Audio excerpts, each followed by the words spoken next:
We are back with another daily reflection on the Daily Vedantic. The reflection today is on this question that I've gotten before. And the question is, how do I give something up? That I love? This question gets asked often at the ashram, and the answer there is usually around the fact that the idea that we can renounce anything, give anything up, it's a misconception. Renunciation is not giving anything up, it's taking something up. You didn't give up your toys when you were younger. You just took up better toys. I'll speak for myself. If someone were to offer me a Batman figurine from my youth, I don't think I'd go for it. There are just other things that interest me more. Not that I had some disciplined resolution when I was young to be done with such childish things. So the idea of a discipline requiring us to kind of grin and bear some big burden to take on something new, that is not how the world actually works. The word discipline from Latin means to be a student of, to learn, and disciple means to be a pupil, to be a student. Discipline requires you to just drudge through whatever experience you are not looking forward to. It's just to go through an education, to draw out from within us what is already yearning to be.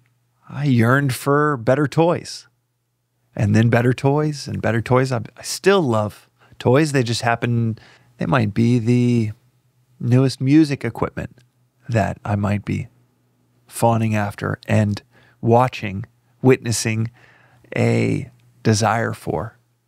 But whatever these new toys are, it's not a relinquishment or renunciation of the lower toys. It's just a taking up of the higher. That's what renunciation is. Not a giving up, but a taking up of something higher. So how do you get over something that you love right now that you know you might like a little too much?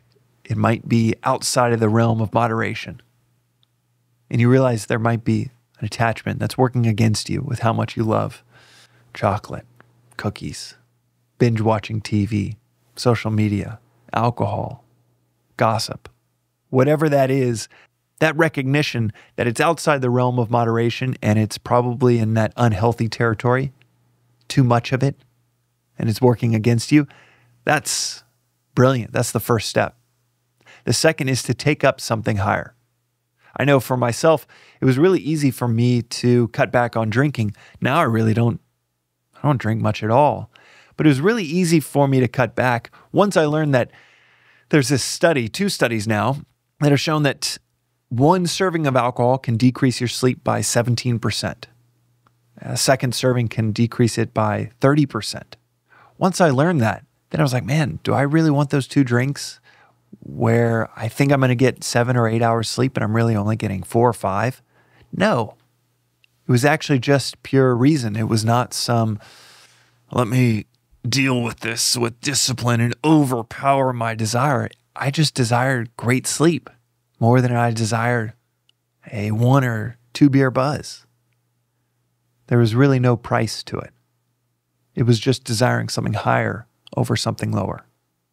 It was not repression or suppression. Vedanta is very clear that we should not suppress or repress a desire. But how do we get out of the predicament of an attachment that has us in its grips? Well, like a ladder, grab onto something higher as you let go of the lower.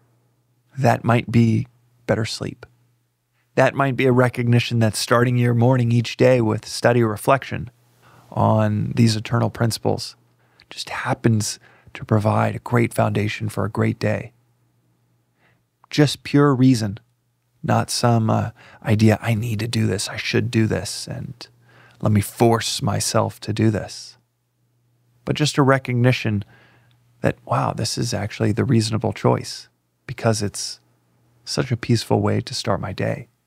Whatever that is, the popular misconception that a renunciate is someone that has gone to the Himalayas, renounced all possession, suppressed any and all desires is so wrong.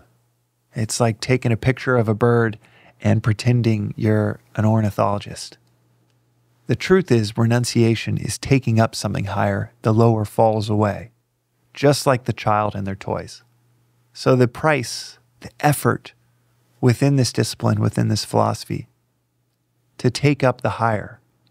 As I was telling a friend the other day, when you start to get into this beautiful groove with this philosophy, even just 15 minutes in the early morning, 10, 11, 12 days in a row, the energy and effort required in this discipline, well, it's as much effort and energy required to not walk into traffic, just based on observation and experience alone. It's like asking someone, how much effort does it take to not walk into traffic? That's today's reflection on the Daily Vedantic. We'll see you next time.